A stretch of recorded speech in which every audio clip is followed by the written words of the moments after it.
Ça a été longtemps la photo préférée de Michel parce que c'était à Vincennes. Son cheval courait et je crois qu'il n'était pas arrivé premier. Et il lui parlait, mais c'était vraiment l'homme qui murmurait aux oreilles des chevaux, quoi. Je m'appelle Richard Meloul, je suis photographe et j'ai eu la chance, entre autres, de travailler avec Michel Sardou pendant 30 ans, 35 ans. Alors cette photo, elle a une histoire particulière. C'était Claude-Pierre Bloch qui était l'attaché de presse de Michel Sardou, qui voulait absolument que je travaille avec. C'était évidemment pas la musique que j'écoutais, mais bon, j'accepte un déjeuner. Je trouve qu'il était encore plus sinistre que ce que j'imaginais, et lui, il trouve que j'étais encore plus con que tous les autres photographes réunis. Puis, je partais au Mexique pour une émission de télé et je ne savais pas qu'il y participait. Et en m'approchant, je reconnais mon copain et je reconnais surtout Michel Sardou, enfin qui s'était fait couper les cheveux complètement et qui n'avait plus cette espèce de chevelure bouclée. Et c'était un choc un peu fort. Il y avait un premier contact qui n'était pas meilleur que le contact qu'on avait eu quand on avait déjeuné ensemble, mais pendant qu'il chantait, il y avait les caméras qui le filmaient. Moi, je me mettais derrière les caméras, je faisais des photos de lui en train de chanter. Il a été tellement surpris du nombre de parutions que j'ai fait avec, qui pensait que j'étais le meilleur des photographes, puisqu'il ne me voyait pas, je lui demandais rien, et je faisais toutes les couvertures des magazines. Il n'a jamais pensé que c'était parce qu'il avait changé de look que tout le monde s'était intéressé à lui.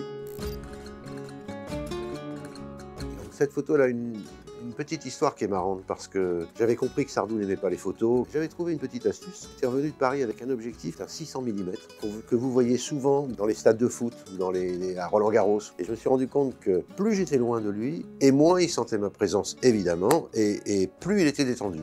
Et donc, on a commencé à instaurer ça entre nous, c'est-à-dire que quand on faisait les photos posées, on était à 20 mètres l'un de l'autre, et souvent, on se parlait avec un talkie-walkie tellement on était loin.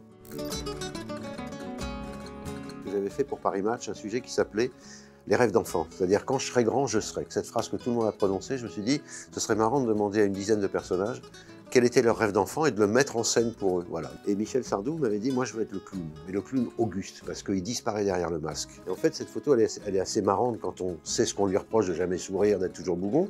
C'est-à-dire que là, le maquillage le force à sourire. Même s'il ne sourit pas, il est toujours en train de se marrer. Donc ça l'avait amusé. Et cette photo, pendant longtemps, dans sa loge, quand il faisait les concerts, il y avait la photo de ses parents, de ses enfants, et cette photo-là. C'est une de ses photos préférées. Encore une fois, parce qu'on ne reconnaît pas, quoi, voilà. Il y avait un projet de couverture de Match, parce que Match avait fait un sondage sur les chanteurs les plus populaires français, de toute génération confondue. Et le trio gagnant, je crois que c'est Jacques Brel, Édith Piaf et Michel Sardou.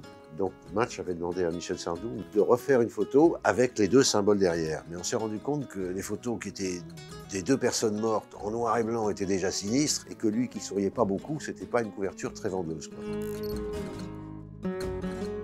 Ça a été longtemps la photo préférée de Michel parce que c'était à Vincennes. Son cheval courait et je crois qu'il n'était pas arrivé premier. Et il lui parlait, mais c'était vraiment l'homme qui murmurait aux oreilles des chevaux, quoi. Il lui parlait, il est resté 10 minutes comme ça. C'était une des rares photos qu'il avait chez lui encadrée.